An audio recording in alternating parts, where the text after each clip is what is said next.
ఈరోజు నాగార్జున యష్మిని ఆ work distribution గురించి ఖచ్చితంగా అడగాలి. ఎందుకంటే it's a cruel type of థింగే. ఎంత బడ్డీ అయితే మాత్రం ఇంత సెన్స్లెస్గా వర్క్ డిస్ట్రిబ్యూట్ చేస్తారా? మళ్ళీ 2 కూడా కాదు, ఒక్కటే పని ఇచ్చింది, కుకింగ్ అంతే. Bedroom cleaning, utensils cleaning, garden cleaning, house cleaning, rest room cleaning, ఇన్ని పనులు 4 చేయగలుగుతారా? కొంచెమన్నా హ్యూమానిటీ అనేది ఉండాలా. ఈ మనిషికి అయితే 0 అబ్బా. ఈ వీక్ ఏమో తెలియదు కానీ మాక్సిమం సేవ్ అయిపోతుంది. నెక్స్ట్ వీక్ అయితే గట్టిగానే పడతాయి. అసలు ఈ పనులు హౌస్ మేట్స్ అందరు కలిసి చేసినా కూడా ఎక్కడో ఒక దగ్గర ఎర్రర్ వస్తుంది. అదేలే తప్పు చేస్తారు అని చెప్తున్నా. అలాంటిది జస్ట్ 4 మెంబర్స్కి అన్ని పనులు చెప్తే ఎలా బా? అందుకే సీత విష్ణుప్రియ కోపడ్డంలో తప్పే లేదని చెప్తా. ఇంకా మొహం మీద తింటే బాగుండేది. మధ్యలో ఈ యూకలిప్టస్ వచ్చి ఫైర్ పెట్టినట్టు అనిపించింది. అంటే అది అతని గుడ్డలే వేసుకోవచ్చు, కానీ ఎందుకో ఉసిగొలిపినట్టే ఉంది. ఫైనల్ గా ఒకటైతే అనిపించింది, she's unfit as a chief. అంటే ఫెయిర్ గా షీఈ్ అన్ఫిట్. ఈమె ఎట్లుందంటే కల్కి సినిమాలో కమాండర్ మానస్ ఉంటాడు కదా, అంతే ఈమె కూడా. Same characterisation, same qualities. Highlight thing ఏంటంటే ఈ ప్రేరణ బాటిల్ని డస్ట్బిన్ లో పడేసింది. ఈ పొట్టోడు ఊరుకుండొచ్చు కదా, నువ్వు ఎందుకు పడేస్తావు, వాళ్ళు పడేస్తారు కదా అని చెప్పినాడు. అంతే, ఆ ప్రేరణ ఒక్క సెకండ్ కూడా ఆలోచించకుండా డస్ట్బిన్ లో పడేసిన బాటిల్ని తీసి మళ్ళీ బయట పెట్టింది. ఎంత సెన్స్లెస్ బిహేవియర్ ఇది. వాడికి బుద్ధి లేదు, నీకు కూడా బుద్ధి లేదా ఏంది? మళ్ళీ ఈయన పోయి హ్యూమానిటీ బొంగు భోజనం అని మాడతాడు. ఇవన్నీ చూస్తే కోపం రాదా? తన్న బుద్ధి అయితే చెప్పాలంటే. అందుకే సీత కరెక్ట్గా చెప్పింది, దమాకుందా లేదా అనే దాని గురించి ఈయన అసలు మాట్లాడకూడదు. రైటే లేదు. ఎందుకంటే వాళ్ళ టీం వాళ్ళు ఇలా సెన్సిలెస్గా బిహేవ్ చేసినప్పుడు నోరు మూసుకొని కూర్చోడమే కాకుండా పిచ్చి పిచ్చిగా నవ్వినాడు. సో ఇవన్నీ అడగాలబ్బా నాగార్జున అయితే. నాకు తెలియదు, అడగలేదనుకో ఏం చేస్తాం, ఏం చేయలేంలే. ఐ మీన్ ఆడియన్స్ వదలరు అని చెప్తున్నా. ఓకే టాపిక్ మారుద్దాం. అసలు ఎపిసోడ్ ఎండింగ్లో అయితే భలే నవ్వుకున్నా బా. హైలైట్ ఏంటంటే ఆదిత్య ఉండి పృథ్వీతో ఇలా అంటాడు కదా, ఒక్క నిమిషం అప్పుడు ఏదో ఎమోషనల్గా సీరియస్గా ఏదో చెప్తాడు అనుకున్నా. కాకపోతే మనోడు జస్ట్ ఐ లైక్ యూ అన్న వెంటనే ఏంది రైడు ఇట్లున్నాడు అనిపించింది. అంటే అర్థం కాలేదు ఆ మూమెంట్. సడన్ గా సీరియస్ నుంచి ఫన్నీ అయిపోయింది. అండ్ లోపల కూడా నిఖిల్, ప్రేరణ, అభయ్ వీళ్ళంతా కూడా బాగా ఇమిటేట్ చేసుకొని నవ్వుకున్నారు బా. Funny ending. అసలు నాకు తెలిసి బెస్ట్ క్లైమాక్స్ ఇదే ఇప్పటి వరకు.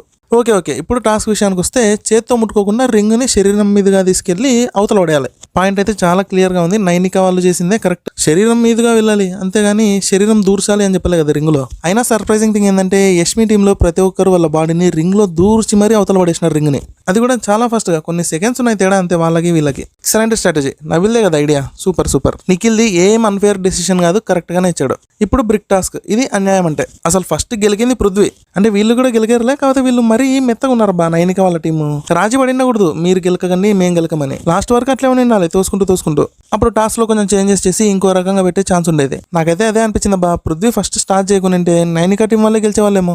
యాక్చువల్గా ఇక్కడ నిఖిల్ కరెక్ట్ గానే ఉన్నాడు. ఇద్దరు ఒకేలా ఆడుతున్నారు కదా, సో బజర్ మోగేలోపు ఎవరైతే ఎక్కువ ఉంటే వాళ్ళే విన్ అని అనుకున్నాడు. మనోడు చాలా క్లియర్గా ఉన్నాడు. ఇంకా 2 టాస్కులు గెలిచి క్లాన్ పెద్దగా చేసుకున్నందువల్ల వీళ్ళకి స్పెషల్ ఫెసిలిటీస్ అయితే వచ్చాయి.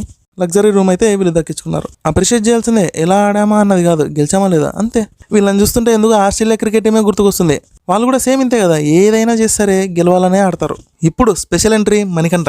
ఏంది మనోడి సీన్ హైలైట్ అవ్వలేదే అనుకుంటూ ఉన్నా, కరెక్ట్గా వచ్చేసాడు. అసలు మనోడి మైండ్ సెట్ ఎలా ఉందంటే, నేను ఒకరికి ప్రూవ్ చేసుకోవాలి, నేను ఇది అని చూపించాలని తెగ ఆరాటపడుతున్నాడు అబ్బా. ఇప్పుడు ఆదిత్యాన్ని ఇమిటేట్ చేద్దాం అనుకున్నాడు, వచ్చాడు, బానే ఉంది, బానే చేశాడు, ఓకే. కానీ లాస్ట్ లో ట్విస్ట్, ఇదంతా ఆయన పర్మిషన్ తీసుకుని వచ్చి చేసి చూపిస్తున్నాను నీకు అన్నాడు. మైండ్ పోయింది. ఏదో ఫన్నీ థింగ్, మళ్ళీ దీనికి పర్మిషన్ తీసుకోవడం ఎందుకు? He's two innocent. అసలు నాకు తెలిసి ఈ వీక్ కన్ఫర్మ్ అవుట్ అబ్బా. యాక్చువల్గా నాకు ఆడియన్స్ సరిగ్గా అర్థం కాలే. రైతు బిడ్డ అని చెప్పి సింపతితో ఒక గాడిద వచ్చింది లోపలికి. ఆ గాడిదకి ఓట్లేసి మరీ విన్నర్ని చేశారు. మళ్ళీ వాడు జెన్యూన్ అంటే అది కాదు, కంప్లీట్ ఫేక్ పర్సన్. కానీ ఇలాంటి ఇన్నోసెంట్ పర్సన్ కి ఓట్లు ఎందుకు ఏరో అర్థం కాదు. అంటే మణికంఠకి వేయాలి అని కాదులే కానీ జస్ట్ ఆడియన్స్ మైండ్ సెట్ అర్థం అవట్లే. ఇతని ఏడుపు జెన్యూనే, ఎందుకంటే తన క్యారెక్టర్ లాంటిది. కానీ ముందు వచ్చినప్పుడు దొంగనాయలే, వాడిని నమ్మినారు చూడు, అది నాకు ఆశ్చర్యం.